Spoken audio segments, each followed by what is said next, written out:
Okay, this is DB Podcast, the Dark Podcast. When you gaze into the abyss gazes back into you, and when the abyss gazes back into you, you gaze back into the abyss. Alright, whatever's within the darkness shines within the light. Read the screen. No need to, Alright, so the Stranger Things, the girls 11 in Stranger Things, the girl 11 has psychic abilities. This is just basically introducing you to how, what, or the way, or whatever that it works. Okay, or how she's able to do these things. Yeah, so the girl in this cinema, Stranger Things, she's using these abilities because she realizes how it works, even if she doesn't have the words to describe it. So from the previous episode, the words that you use to describe these things, to basically clarify it to yourself, allows you to activate a deeper state of mind. It's not that you aren't able to use psychic abilities without having the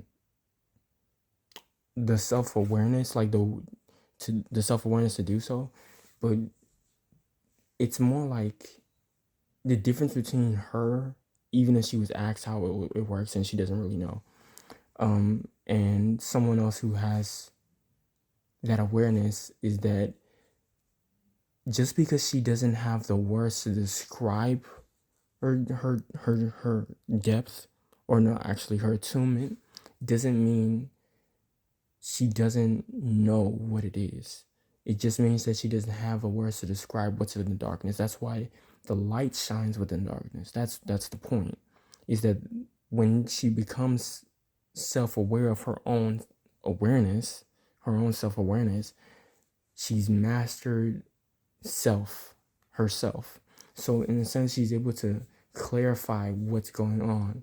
It's not that she's not self-aware of herself, which is why her abilities are activated, why she's accessing it. It's just that she doesn't have the clarity to explain what's going on, or to basically express it. Yeah, not explain, express what's going on. So lack of expression is not an indication of lack of self-awareness. Lack of inability to express something, or what appears to be the inability to express something, actually is just a lack of clarity, not a lack of depth, aka awareness. Okay, so her awareness of herself is what people refer to as senses.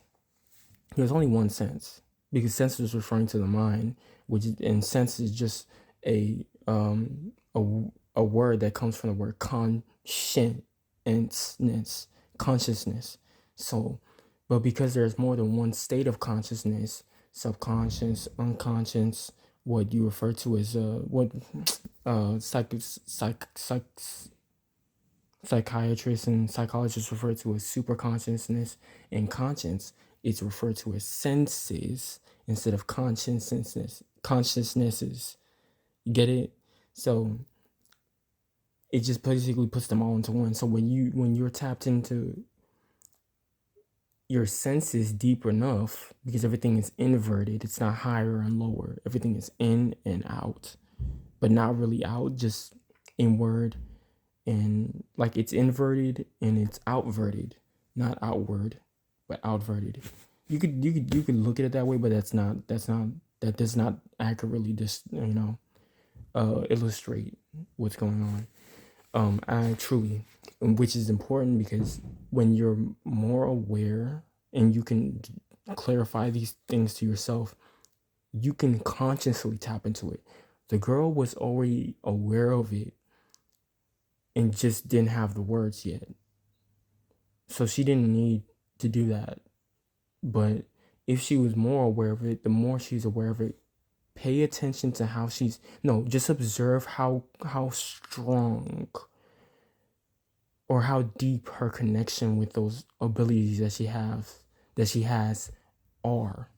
She's able to use them at will more. Get it? Because your will is basically your self-awareness, your state of mind of self-awareness, your self-mastery, actually. So you have self-awareness and you have self-mastery. What's the difference? Self-mastery is basically your connection with your mind. Self-awareness is your connection with your soul, yourself. Okay, your true self. Okay, so self-mastery is mastering yourself within your mind. So basically connecting with your mind as you, from the perspective of yourself. Okay, from at will, willingly, consciously. And then the self-awareness part is just you connecting with yourself through your mind. Get it? So like one is like you're going into the door and the other one is like you realize you're in the house.